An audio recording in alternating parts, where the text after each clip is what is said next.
축복합니다. 저는 그것과 싸움인 것 같아요. 이 땅을 살아가면서 믿음의 사람들은 이것과 싸움인 것 같습니다. 사실은 믿는다고 하지만 그 믿음이 진짜인지 실제인지는 하나님만 알고 계시는 거죠. 저도 마찬가지입니다. 여기 서 있는 사람도 마찬가지입니다. 누구 하나 하나님 밑에서 하나님 안에서 그것을 점검하지 않을 사람은 아무도 없습니다. 그 하나님은 우리에게 풍성한 삶을 주기를 원하십니다. 믿으십니까? 그래서 요한복음 10장 10절에 이런 말씀이 있잖아요. 인자가 온 것은 양으로 생명을 얻고 더 풍성하게 얻게 하려 함이라라는 것입니다. 우리 한번 따라해보세요. 시작. 내가 온 것은 양으로 생명을 얻게 하고 더 풍성하게 얻게 하려는 것이다. 아멘. 우리가 풍성함을 알 수 있는 건 성경을 통해서 알 수 있지만, 그렇지만 우리가 이 자연을 통해서도 알 수 있습니다. 제가 지금 창세기 계속해서 집중적으로 연구하고 있는데, 하나님이 천지를 창조하실 때 대기권 밖이랑 대기권 안이랑 창조하셨어요. 그래서 하나님이 창조하실 때 천지를 창조하시냐, 그리고 하늘을 창조하시고 궁창을 창조하시고 또 하늘을 창조하신다고 밑에 절에 4절 이하에 내려오는데, 그런데 그 첫 번째 하늘은 어느 하늘이냐? 대기권 밖의 하늘입니다. 그러니까 온 우주를 창조하실 때, 천지를 창조하실 때 온 우주를 창조하시고 나서 그 다음에 하나님이 천지를 창조하시고 나서 그 다음에 온전하게 하나님이 집중하신 공간이 있는데 그곳이 바로 지구입니다. 아멘? 그래서 그 대기권 안에 있는 그 모든 것들을 창조하시기 위해서 계획대로 하나하나씩 풀어나가시는 것이 바로 하나님이 2절부터 창조하시는 창조의 모습이에요. 근데 거기서 더 집중하는 것이 무엇입니까? 이 땅 가운데, 전 우주 가운데 사람이 살고 생명체가 사는 어떤 그 행성들이 있습니까? 지구밖에 없어요. 하나님이 그만큼 이 가운데 집중하셨는데, 이 집중하시는 것 가운데 하나님이 만물을 다스리게 하시는 분이 누구냐면 바로 사람들이라는 것이에요. 아멘? 그래서 하나님은 너무나 우리 사람을 사랑하셔가지고 만물을 다스리게 하시고, 만물을 다스리는 거 보고 되게 기뻐하셨다는 거예요. 저는 이거 하나만으로도 우리가 이 땅을 바라보면서 하나님의 풍성함, 그 하나님이 우리에게 주실 수 있는 풍성함을 느끼는, 깨닫는 믿음의 사람들이 되기를 간절히 축복합니다. 그래서 인자가 온 것은, 또 예수님께서 온 것은 우리가 죄로 말미암아 우리가 영원히 죽을 수밖에 없는 존재들을 살리시기 위해서 이 땅에 오셨지 않습니까? 그것을 풍성하게 얻기 위해서 하나님은 풍성한 은혜를 우리에게 부어주십니다. 설교자마다 집중하는 것이 있어요.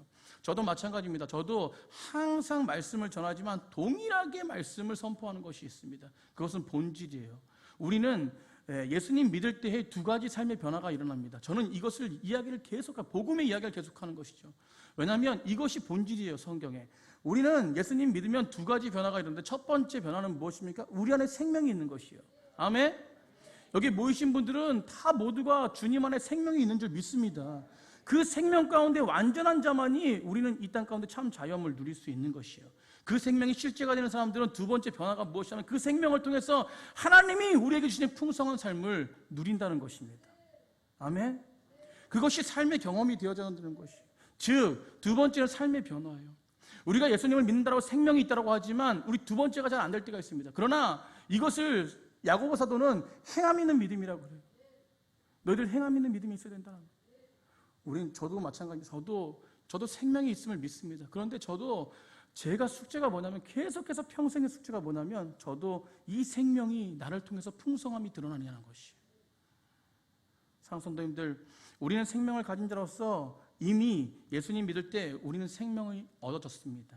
그런데 우리에게 남은 것은 그 생명으로 말미암아 우리 심령 가운데 생명이 우리의 삶을 장악하는 믿음의 사람이 되어야 될 줄 믿습니다. 그것이 진정으로 풍성한 삶을 꼽히는 시작이라는 것이죠. 그럴 때 얼마나 풍성한지 모릅니다. 오늘 예수님의 비유를 통해서요, 우리가 풍성하고 부유한 삶을 사는 비결이 무엇인지를 우리 깨닫고, 또 우리 가운데 진정한 풍성함이 무엇인지 그거를 알고 또 그렇게 살아가는 믿음의 사람들이 되기를 간절히 축복합니다. 성경의 풍성한 삶을 비결로 제시하는 핵심적인 한 가지가 무엇이냐면, 그것은 바로 우리 따라하겠습니다. 예수님과 바른 관계다. 성경에서 풍성한 삶을 살아갈 수 있는 방법 중에 하나, 가장 꼽으라면 바로 하나님과 관계예요. 예수님과 관계입니다. 그래서 우리는 예수님과 관계가 어떤지에 대한 부분들을 질문해야 돼요. 시편 23편에 제가 설교도 했지만, 내게 부족함이 없다고 고백하는 양은 목자이신 예수 그리스도의 인도하심을 따라서 갈 때에 부족함이 없다라고 합니다. 그분의 인도하심, 사망의 골짜기를 지나갈지라도 내가 두려워하지 않는 것은 그분이 나를 인도하시고 보호하심을 깨닫는 자, 그분 가운데 온전하게 신뢰하는 자, 그런 자만이 두려움이 없다는 것이요. 요한복음 15장 보십시오. 15장에서 포도나무 가지 비유했지 않습니까? 말씀 전했지 않습니까? 가지인 사람이 포도나무신 그리스도를 떠나서 결코 열매를 맺지 못합니다. 버려져서 불에 타죠. 그렇기 때문에 예수님과 함께 붙어 있는 그것을 저는 절대적인 의존성이라고 합니다. 따라서 절대적인 의존성이다. 예수님을 절대로 의존하는 것이죠. 절대로 예수님을 의존하는 것입니다. 예수님을 의지하는 절대적인 의존성은 그 이상도 이하가 아니라 절대로 의존하는 거예요. 이것이 바로 저는 신뢰라고 생각합니다. 그래서 신앙을 갖는다는 것, 믿음이 있다는 것은 무엇이냐면 우리의 독립성, 우리가 생각하는 우리 자신의 독립성을 종결하고 그리고 온전하게 하나님에 대한 절대적인 의존의 상태로 변화되는 것이에요. 그 상태가 바로 우리 지금 이 모습, 우리 여기에 모이신 모든 분들의 상태인 줄 믿습니다. 오늘 이 시간에 이 예배도요, 예수님 앞에 하나님 앞에 온전하게 의존할 때 하나님은 우리에게 말씀으로 은혜를 베풀어 주세요. 아무 의미 없이 왔다 가면은 그것은 소용없는 것입니다. 그래서 저는요, 나를 의지하지 않고 주님을 의지하는 것이 바로 믿음의 본질이라고 저는 믿습니다. 그래서 성경에서 어린아이 같은 자가 어디 가요? 천국에 간다는 것이죠. 어린아이들 절대 의존하잖아요. 부모님을 절대 의존합니다. 그런 점에서요, 우리가 성경에서 우리에게 요구하는 한 가지 말씀, 우리가 잘 알고 있는 말씀 있잖아요. 그것이 바로 의존성. 수고하고 무거운 짐진 자들아 다 내게로 오라. 아멘. 우리 같이 한번 따라해 보겠습니다. 수고하고 무거운 짐진 자들아 믿음으로 다 내게로 오라. 내가 너희를 쉬게 하리라. 아멘. 오늘도 주님 앞에 온전하게 나아가는 자는 관계가 회복되고 그분을 믿고 그분의 마음으로 영접하는 온전한 은혜 속에서 참 자유함이 우리 심령 가운데 있을 것을 저는 믿습니다. 그런데 중요한 것은 우리가 이 믿음의 동기가 무엇이냐는 것이에요. 예수님께 나아가고 수고하고 무거운 짐진 자 다 내게로 오라는데 그 믿음의 동기가 무엇이냐는 것입니다. 우리가 믿음의 동기가 중요한 것이요. 우리가 예수님을 믿는 동기가 중요한 것입니다. 우리가 예수님께 나아갈 때 우리는 어떤 동기로 어떤 모습으로 나아가냐는 것이요. 사랑하는 성도님들, 우리는 기도할 때도 어떤 동기로 기도합니까? 우리는 삶을 살아갈 때도 어떤 동기로 예수님을 믿고 살아갑니까? 우리가 영접할 때, 예수님을 영접할 때, 믿는다고 할 때 어떤 동기로 예수님을 믿습니까? 오늘 누가복음 12장 13절에는요, 잘못된 동기를 가지고 예수님께 찾아간 사람이 한 사람이 있습니다. 오늘 13절 한번 읽어보겠습니다. 무리 중에 한 사람이 이르되 선생님, 내 형을 명하여 유산을 나와 나누게 하소서 하니. 지금 어떤 문제를 가지고 예수님께 나갑니까? 인생에 있어서 그는 아주 중요한 문제를 가지고 나가요. 그것이 바로 무엇이냐면 재산 상속의 문제였습니다. 모세의 율법에 보면요, 재산 상속을 할 때 형은 3분의 1을 가져가고 동생은 3분의 1을 가져갔어요. 그런데 오늘 아마도 이 형이 동생에게 재산을 주지 않고 모두 다 독식하려고 하는 것입니다. 그래서 이 형이 혼자 재산을 가져가는 거가 못마땅해서 잘못된 거라고 예수님께 찾아갔습니다. 근데 예수님께 대답하시는데 뭐라고 대답하십니까? 우리 한번 14절 한번 읽어보겠습니다. 시작. 이르시되 이 사람아 누가 나를 너희의 재판장이냐 물건 나누는 자로 세웠느냐 하시고 호통치시는 것이에요. 지금 무슨 말씀하시는 겁니까? 내가 문제를 처리하는 해결사로 보이냐는 것입니다. 오늘 많은 그리스도인들이요, 우리 삶에서 우리가 예수 믿는다라고 하지만 예수님 앞에 삶의 본질의 문제를 가지고 나아가지 않고 우리의 요구를 가지고 나아갈 때가 너무 많이 있습니다. 저번 주도 설교했지만 말씀 같이 나눴지만 예수님은 이 땅에 오신 이유가 인생의 본질을 위해서 이 땅에 오셨습니다. 아멘. 그런데 그 본질을 향해서 나아가지 않고 온전하게 예수님 믿는 것이 나의 유익을 위해서 나가는 것이에요. 인자가 온 것은요, 생명을 얻고 더 풍성하게 함이라는 거예요. 생명을 얻고 더 풍성하게 한다는 것이에요. 풍성하게 얻는다는 것이 헬라어로 해석하면요, 우리나라 말로 해석하면 차고 넘친다, 흘러 넘친다는 것이에요. 반복되는 단어가 있죠. 어떤 단어가 있습니까? 넘친다라는 것입니다.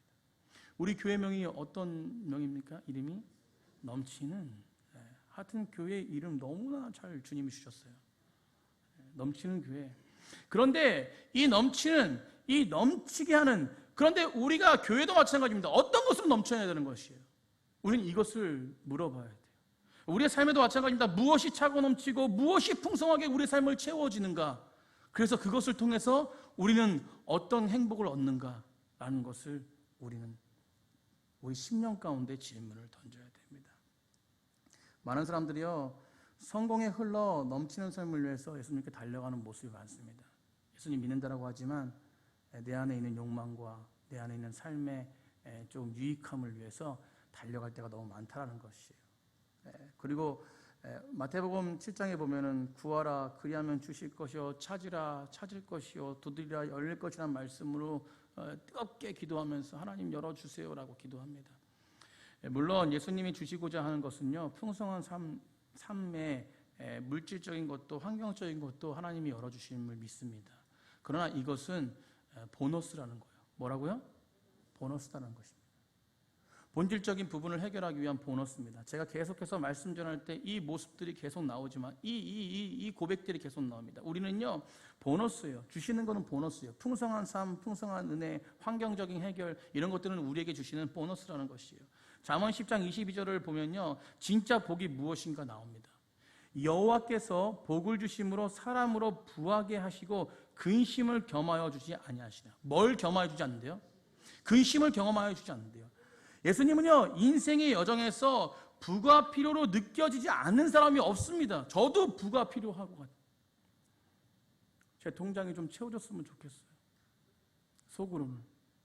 그리고 그 통장이 채워짐을 통해서 많은 사람을 더 섬겼으면 좋겠습니다. 그럼 맨날 마이너스야.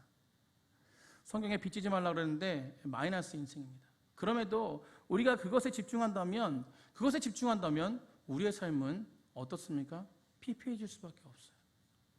사랑하는 성도님들, 부자와 빈자 모두 동일하게 요구되는 인생에 필요한 것은 더 얻고 싶은 것입니다. 우리 다 솔직하게 마음은 그렇잖아요. 더 얻고 싶고 더 풍성한 삶을 살고 싶지 않습니까? 그러나 중요한 것이 있습니다. 부가 우리의 필요를 채워주지만 그것이 행복을 보장하는 것이 아니라는 것이에요. 우리는 이것을 기억해야 됩니다. 행복감이 있는 나라들을 조사할 때 우리가 다 알고 있지만 정말 풍성한 나라들이 오히려 더 행복이 없습니다. 부가 진짜 행복을 필요한 경험이 되려면 오늘 잠언 말씀처럼 마음에 뭐가 없어야 돼요? 근심함이 없어야 돼요. 아멘. 그래서 물질적 소유나 정신적인 평화가 동반되지 않으면요, 우리 안에는 너무나 무익한 거예요. 무익한 거. 부가 무익한 겁니다. 세상의 물질적 부소유에도요, 불행하고 행복을 느끼지 못하고 호소하는 사람들이 적지 않아요. 많이 있음에도 불구하고. 오늘 잠언 기자는 사람에게 부를 허락할 때 하나님께서 근심을 함께 주지 않는다는 것이. 그래서 우린 자유해야 됩니다. 아멘? 우리 옆 사람과 한번 한박 웃음 줘볼게요. 하하하. 네. 우리가 여기서 있으면 얼마나 있고 없으면 얼마나 없습니까? 다 비슷비슷해요. 우리 하나님 앞에 좀 진실했으면 좋겠습니다. 우리의 목적이 부가 되지 않았으면 좋겠어요. 부는요, 우리의 부산물이 되어야 됩니다. 그래서 성경은요, 먼저 구할 것을 구하라 그러잖아요. 그래서 구하라 주실 것이요, 찾으라 찾을 것이요, 두드리라 열릴 것이요. 이 말씀은 어떤 것이냐면, 어떤 것의 응답이냐면, 먼저 그의 나라와 그의 의를 구하는 자에게 하나님은 주실 것이라는 것이에요. 우리의 본질의 부분은 하나님의 나라와 그의 의를 강구하는 것입니다. 근데 우리는 너무나도 우리의 유익과 우리의 부족함과 우리의 채워주심을 강구한다는 것이. 그게 바로 우리의 연약함입니다. 사랑하는 성도님들, 우리는요, 하나님 앞에 온전하게 나아가는 목적을 분명히 알아야 됩니다. 하나님 앞에 믿음으로 나아갈 때 하나님 앞에 기도의 목적, 기도도 하고 하나님 앞에 온전하게 예배드리고 이런 목적들, 이런 핵심적인 부분들, 이것은 바로 기도의 간청이 아닙니다.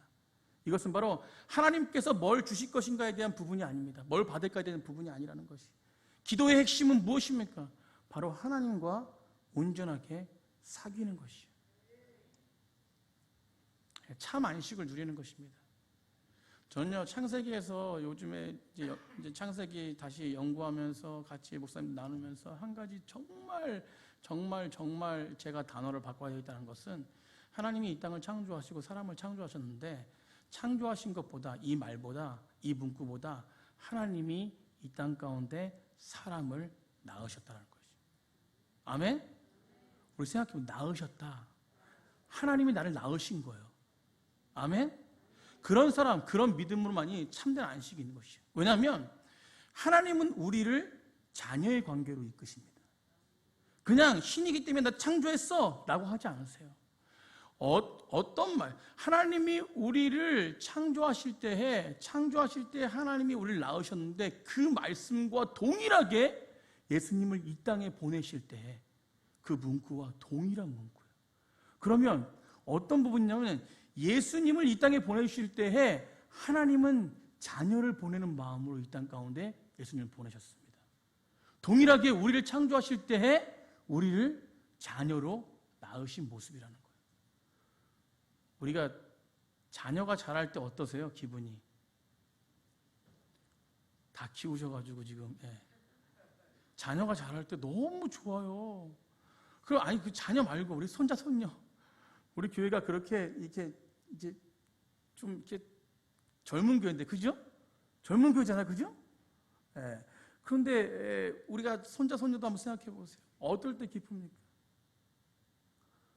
정말 제가 새롬이 처음 이렇게 첫째 아이 낳고 나서 이렇게 아장아장 걷기 시작할 때 얼마나 이뻐 보이든지 시선을 그쪽에서 뗄 수가 없어.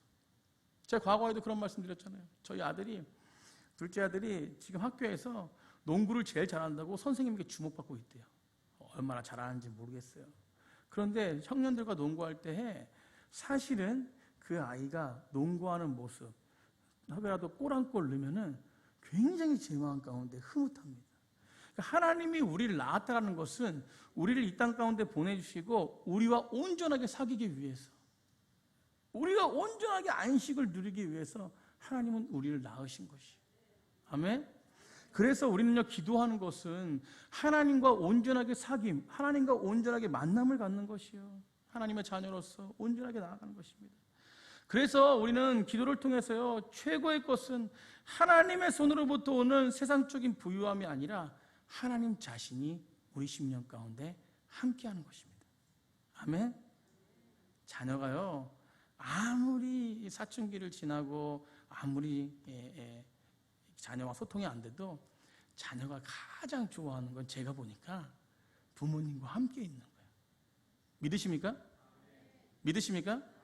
네, 부모님과 함께 있는 거예요. 그래서 우리가 오늘 누가복음 이 전에 11장의 13절에 뭐라고 얘기하냐면, 누가복음 11장 13절에 너희가 악할지라도 좋은 것을 자식에게 줄 줄 알거든 하물며 너희의 하나님 아버지께서 구하는 자에게 뭘 주시지 않겠냐? 성령을 주시지 않겠냐고. 그렇다면 하나님이 우리와 온전하게 함께 하시는 그것이 기도를 통해서 얻는 최고의 가치라는 것입니다. 그래서 최고의 선물, 최고의 부요함은 하나님이 우리와 함께 하시는 거다. 우리 다 했습니다. 하나님이 우리와 함께 하신다. 성령님이 오시면 돈을 가지고 오십니까? 성령님이 오시면 건강을 가지고 오십니까? 아닙니다. 성령님이 오시면 바로 오늘 나의 삶 가운데 임재하시는 예수 그리스도의 영이기 때문에 예수님과 함께 동행하며 그 안에서 참 자유함을 누리며 기뻐하며 참 행복을 얻을 수 있는 그런 은혜를 허락하시는 분이십니다. 그래서 우리는요, 우리 안에 예수님이 비로소 우리 안에 찾아올 때의 풍성함과 참 행복과 참 은혜, 그리고 우리 안에 정말로 온전한 생명이 살아서 숨쉴 수 있다는 것이에요. 그것이 풍성한 삶의 시작입니다. 예수님과 함께할 때, 연합될 때, 그것이 창조의 회복이에요. 아멘? 그래서 하나님께서 예수 그리스도를 보내신 것은 다시금 창조의 회복입니다. 사랑하는 성도님들, 에덴이 어떤 곳이라고 생각합니까? 태초에 하나님의 천지를 창조한 에덴이 어떤 곳이에요? 하나님이 창조하실 때 제가 아까 말씀드렸듯이 지구에 집중하시잖아요. 그렇다면 죄 없는 지구예요. 아멘? 에덴 동산은 죄 없는 지구예요. 그렇기 때문에 이곳에서 진정으로 에덴의 회복이 있는 사람들이 어떤 사람이냐면, 죄가 씻어진 예수 그리스도로 말미암아 그 복음의 능력이, 부활의 능력이, 그 예수 그리스도의 온전하신 핏부림이 우리 심령 가운데 실제가 되어질 때 그 사람에게 창조의 회복이 있는 것입니다. 여기에 모이신 분들이 다 그런 은혜가 있는 줄 믿습니다. 그래서요, 우리는 우리 삶의 부유함, 풍성함은요, 가장 중요한 게 하나님이 우리와 함께 하심. 우리 옆에 분과 당신은 하나님이 함께 하십니다. 아멘. 그래서 우리 인생 가운데 하나님이 채워지길 간절히 축복합니다. 그렇게 기도하고 그렇게 살아가는 사람이 돼야 돼요. 우리 테레사 수녀 잘 아시지만 함께 일할 사람을 선발할 때 기준 3가지를 들었어요. 저는 이 이야기 알고 참 행복했습니다. 어떤 것이냐면 첫 번째는 잘 웃는 사람. 사람을 선택할 때 저도 잘 웃는데 그죠? 잘 웃나요? 요즘에 좀 잘 안 웃는 것 같아요. 그죠? 잘 웃겠습니다. 또 2번째는 뭐냐면 참 행복하죠. 잘 먹는 사람. 잘 먹어요, 저요. 그리고 또 3번째 뭐예요? 잘 자는 사람. 아멘. 저는 잠자면 새벽 예배 전까지 누가 업어가도 몰라요. 그래서 잘 웃나, 잘 먹나, 잘 자나. 이것이 정말로 부자가 사는 것이 아니라 정말로 참 행복, 참 삶을 누릴 수 있는 하나님의 사람들이 하는 모습 아닌가 생각해요. 어떤 환경이나 상황이나 잘 웃고 잘 먹고 잘 자는 사람. 그게 바로 넘치는 게 성도님들에게 간절히 축복합니다. 저는 금요일날 참 아픈 소식을 들었어요. 제가 가장 사랑하는 우리 문성진 목사님, 우리가 다 아시겠지만 제 위임식 때 2가지 선물 주시고 가신 분 기억나시죠? 축사하신 저희 예스라 동기 목사님인데 저희 형님 목사님이죠. 2가지 선물, 박 목사님 성도를 정말 예수님 마음으로 사랑해요 라고 하면서, 그리고 또 하나의 선물, 하나 선물은 이 선물 주고 하나 선물은 또 뭐예요? 그 사랑하는 성도님들 중에서 가장 지금 힘들어하고 지쳐하고 있는 성도님들에게 내가 돈 봉투를 줄 테니까 식사 대접하라고. 그래서 한 가지 선물로 그 재정을 저한테 플로잉하지 않았습니까? 제가 다 그래서 순종하고 했어요. 첫 번째 성도를 사랑하는 마음, 그래도 지금도 끊임없이 생각하고 있습니다. 2번째 또 2가정, 3가정인가요? 3가정에게 제가 식사를 대접하면서 이렇게 섬겼어요. 그런데 금요일 날 문자가 왔어요. 원래 경상도 사람이라서 잘 문자 안 해요. 제가 전화하고 무뚝뚝해요 좀. 그런데 금요일 날 문자가 왔어요. 사랑하는 박 목사님, 동생 목사님, 기도해줘. 오늘 우리 사모가 그 가족 카톡방에 올린 글을 대신 보내줄게. 이거 읽고 기도해줘 라고 하더라고요. 쭉 읽어보니까 어떤 내용이냐면 사모님께서 급성 골수성 백혈병이 걸리셨어요. 그래서 빨리 치료하고 급하게 병원에 입원해야 되는 상황입니다. 그런 상황이 왜 일어났는지도 잘 몰라요. 그런데 사모님의 고백 속에서 저는 참 은혜를 받았어요. 그냥 오히려 가족들 건강을 좀 조심하라고 이렇게 권면하면서 자기 건강하게 다녀올 테니까 걱정하지 말라고, 하나님이 모든 걸 주관하고 계시니까 자기 회복을 위해서 기도하는 것보다 한 달 동안 이 치료 잘 받을 수 있도록 좀 기도해 달라고. 굉장히 힘들잖아요, 치료가. 막 구토도 나오고 항암 치료 받으면 정말로 힘들어하는 겁니다. 물론 완치되는 사람도 많이 있습니다. 2년 동안 그렇게 해야 되는데 그 메시지를 보면서 제가 구할 기도가 뭐겠어요? 한 가지였습니다. 제 인간적인 생각으로는 하나님 어떻게 그러실 수 있어요? 하나님 평생을 주님 앞에, 사실은 목사님들보다 사모님이 제일 고생하세요. 사모님이 더 고생하십니다. 맨날 뒤에서 뒤지다거리 해야 되지. 저희들은 목사님들은 그래도 누릴 거 누려요. 세미나도 가고 뭐 교제도 하고.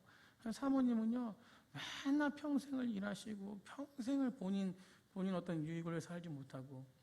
사모님이 정말, 그래서 저는 사모님들이 참 대단합니다. 그런데 그런 부분 속에서 사모님께서 그런 일을 당하셨다고 해서 제가 기도할 수 있는 것 오직 한 가지, 제 마음 가운데 하나님 치료해 주세요 라고 기도해야 되잖아요.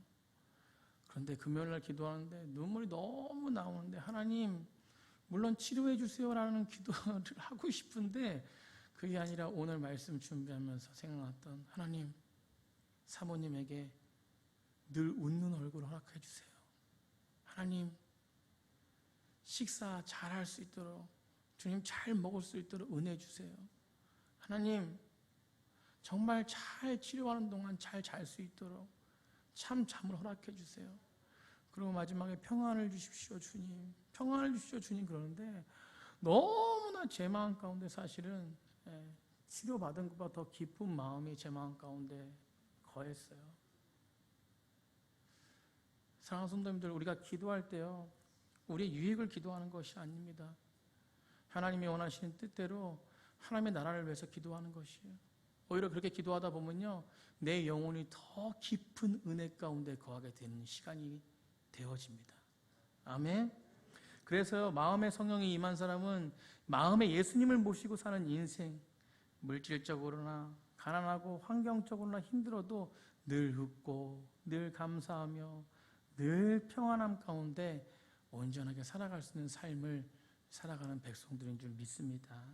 넘치는 교회가 그런 은혜가 있길 간절히 축복해요. 그런데 문제는 이렇게 우리 예수님의 인생을 최고의 목적으로 삼고 나아가지만 그것이 우리 삶의 현장에서는 매우 어렵다는 것입니다. 우리가 예배 가운데 은혜 받고 예배 가운데 실제적으로 내 심령 가운데 확신을 가지고 나아가면 바로 바뀌는 게 누구 마음이에요? 사람 마음인 것 같아요. 그래서 사랑하는 성도님들, 우리는요, 왜 그럴까라는 생각을 해야 돼요. 왜냐하면 오늘 본문에요, 왜 그럴까? 사람이 왜 가면 뒤바뀌고 왜 가면 뒤바뀔까? 마음의 확신이 있으면서도 불구하고 왜 또 연약해질까? 그것은 오늘 본문의 탐심 때문에 그렇습니다. 믿으시죠? 우리가 뒤로 가면은 내 유익 때문에, 내 생각에 내 유익 때문에, 내 옳고 그름 때문에 하나님의 은혜를 바로 저버려요. 이게 바로 우리의 연약함입니다. 그래서 우리 심령 가운데 왜 계속 우리 심령 가운데 푸시하고 고백해야 될 것은 바로 무엇이냐면 하나님이 함께하는 자가 참 평안이 있음을 고백합니다. 하나님이 함께하는 자가 정말로 온전하게 주님의 뜻대로 나아가는 백성임을 믿습니다라고 우리는 계속해서 고백해야 돼요. 탐심을 누가 물리쳐 주십니까? 바로 예수 그리스도가 능력으로 물리쳐 주십니다. 그래서 탐심은 우리가 수단과 방법을 가리지 않고 모든 것을 얻으려고 하지 않습니까? 우리 주변을 보면서도 그래요. 탐심 때문에 사람을 죽입니다. 탐심 때문에 여러 가지 사람들을 괴롭혀요. 그것이 욕심이 돼서 많은 사람들을 희생하게 만듭니다. 자기 자신만 유익하면 돼요. 끊임없습니다. 돈과 지식과 권력과 폭력을 동원해서 결국은 무엇인가 소유하려고 하는 것이 탐심이에요. 오늘 본문에 이 탐심이 그 앞에 어떤 문구로 수식되느냐, 모든 탐심. 따라서 모든 탐심 하나 아니에요. 그냥 부유해지는 것만 아닙니다. 모든 내 유익을 위해서 나아가는 내 육체적인 생각들을 벗어 던지라는 것이에요. 그것 때문에 너희들이 예수 그리스도의 성령이 온전하게 네 심령을 지배하지 못한다라고 말씀하고 있는 것입니다. 사랑하는 성도님들, 우리 심령 가운데 우리의 정욕을 십자가에 못 박길 간절히 축복합니다. 우리의 심령을 십자가에 못 박으라고 하니까 삶에 대한 욕구를 버리라고 하는 것처럼, 그죠? 그게 아닙니다. 우리는요, 우리 삶에 대한 온전한 삶에 열심을 다해야 돼요. 돈도 벌지 않고 직장도 높아지려 하지 않고 여성분들은 화장도 안 하고 무감각 무욕 상태로 살아가는 것이 기독교 삶이 아닙니다. 우리는요, 좋은 차도 타야 돼요. 아멘? 좋은 집도 살아야 됩니다. 이 땅에 하나님이 주신 모든 것들을 누려야 돼요. 그런데 오늘 말씀은 바로 무엇이냐면 이 탐심이 하나님보다 높아지는 것입니다. 즉 우리가 자동차를 좋은 거 타고 집을 좋은 집 살고 주변에 많은 걸 누리는 것이 하나님보다 높아지면 그것이 우상이 되어버리는 것이에요. 그것이 탐심이 되어버리는 것입니다. 그래서 우리는 모든 것을 그 아래에 두는 것이에요. 부자나 가난한 자나 각자의 삶 속에서 모든 삶의 모든 부분을 하나님을 높여드리는 것입니다. 아멘? 그럴 때 진정한 누림이 있는 것이에요. 아멘? 우리는 그런 삶이 되길 간절히 축복합니다. 그래서 우리는요, 오늘 비유를 통해서 예수님께서 우리에게 말씀해 주셔요. 뭐라고 말씀해 주시냐면, 한 부자가 있었습니다. 이 부자는 세상적으로 아주 수완이 좋은 사람이야. 세상에서는 지혜로운 사람이다 라고 얘기하는 거예요. 세상 사람들이 저 사람 진짜 똑똑해, 저 사람 진짜 준비 잘해, 한마디로 재테크 잘하고, 그리고 노후 걱정 안 하고. 노후만 생각하면요, 저는 걱정이 너무 돼요. 그러나 그런 부분 속에서 수단이 좋습니다. 농작물 팔아서 커다란 창고를 더 지을 계획을 세워요. 그리고 그것에 많이 쌓아둡니다. 이것이 나쁜 것이 아니에요. 이것이 하나님께서 원하시는 뜻이 아닌 게 아닙니다. 그런데 이 사람은 영혼을 그 모든 재물에게 맡겼다는 것이죠.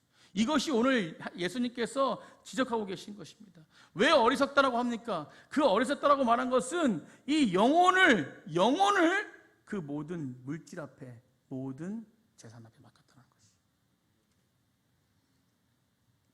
그가 뭐라고 고백합니까? 내 영혼아, 여러 해 물건을 쌓아뒀으니 평안히 쉬자라고 말합니다. 이 사람은요, 영혼과 대화할 정도로 영혼이 어떤 것인지 아는 사람이에요. 예수님도 믿었던 사람일 거예요.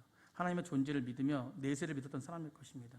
이 부자의 문제가 바로 그것이에요. 무엇이냐면 바로 자기가 쌓아둔 세상의 재물을 가지고 영혼의 문제가 해결될 수 있다고 생각했습니다. 그것이 만족이죠, 만족.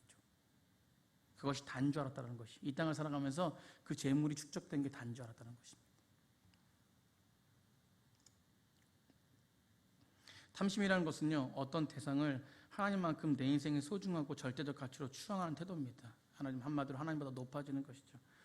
우리는 이것으로 인생의 안정감으로 보상받으려고 해서는 절대 안 됩니다. 하나님과 함께하는 자가 완전한 보상을 누리는 백성이 되는 것입니다. 사랑하는 성도님들, 하나님과 교제가 중단되면요, 우리는 헛된 자만감에 빠져가지고요, 늘 탐심에 사로잡히게 됩니다. 그래서 우리는 하나님과 온전한 교제가 필요해요. 그래서 이 예배도요, 진실됨이 하나님 앞에 나아가는 예배가 되어야 됩니다. 하나님이 오늘도 내 심령 가운데 나의 영광을 받으시기에 합당한 내 심령이 될까라는 부분이에요. 그래서 교회에 오시면은 하나님, 내 마음을 주님께 합당한 마음이 될 수 있도록 주님, 이 시간부터 붙잡아 주세요 라고 기도하며 나아가셔야 돼요. 그냥 막 아무렇지 않게 오늘 예배니까 와가지고 예배 드리고 그냥 가는 거지.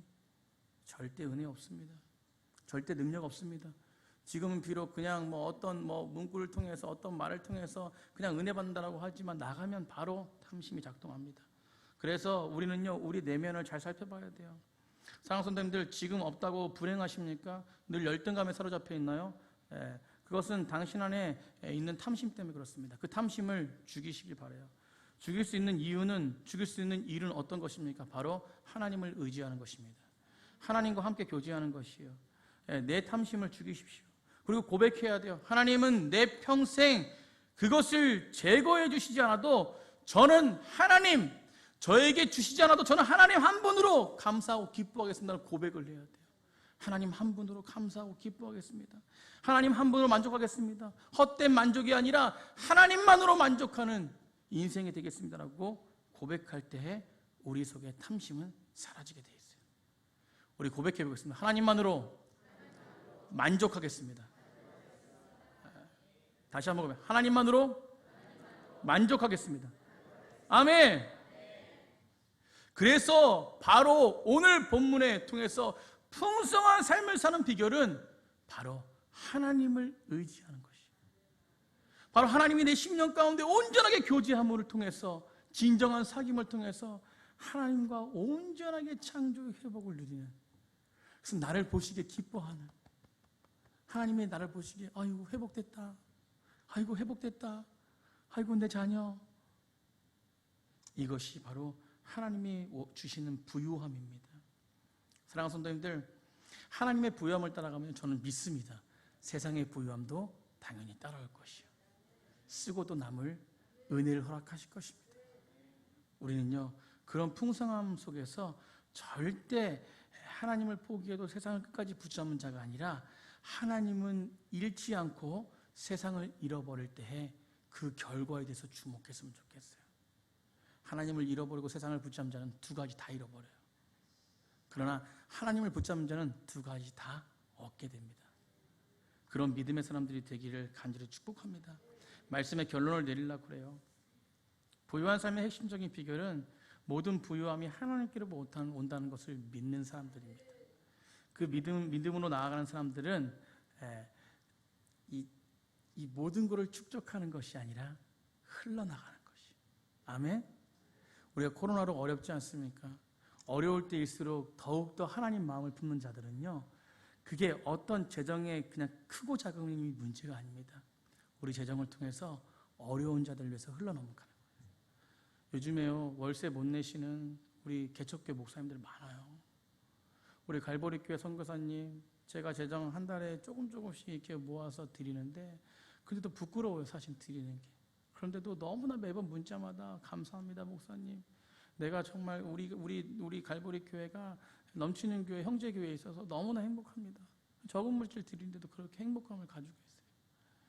원래 오늘 날짜로 따지면은 오늘 필리핀 선교 가는 날이잖아요.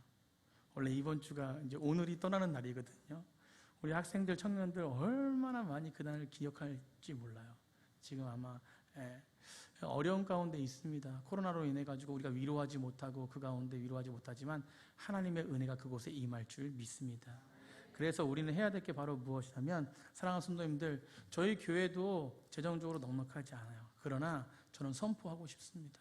뭘 선포하고 싶냐면, 오히려 교회에 낼 재정을 가지고 오히려 주변에 개척교회를 더 섬길 수 있는 그런 은혜가 있었으면 좋겠어요. 아멘? 저희 교회보다 오히려 한 번쯤은 더 주변의 개척교회를 섬기는 것이 정말 주의 은혜가 넘치는 귀한 시간이 될 거라고 저는 믿습니다. 우리의 감사헌금 조금이 그 개척교회에 힘들어하고 정말 지쳐하고 있는 그 목사님의 부분을 살릴 수 있는 놀라운 하나님의 은혜로 작동할 수가 있는 것입니다. 그래서 저는요, 이번 주에 한번 정말로 우리 삶 가운데 실천했으면 좋겠어요. 성경헌금이라든지 성교지라든지, 또 우리가 아는, 제가 뭐 지목하지 않고요, 주변에 연약한, 지나가다가 또 기도하다가 은혜되는 개척교회 있으면 그 개척교회 섬기고 싶으면 잠깐 그냥 들어가서 헌금 이렇게 밑에다 넣어놓고 사랑합니다라는 메시지 던지고 오는 것, 그것이 저는요, 10,000원이든 20,000원이든 100,000원이든 100만원이든 1억이든 상관없습니다.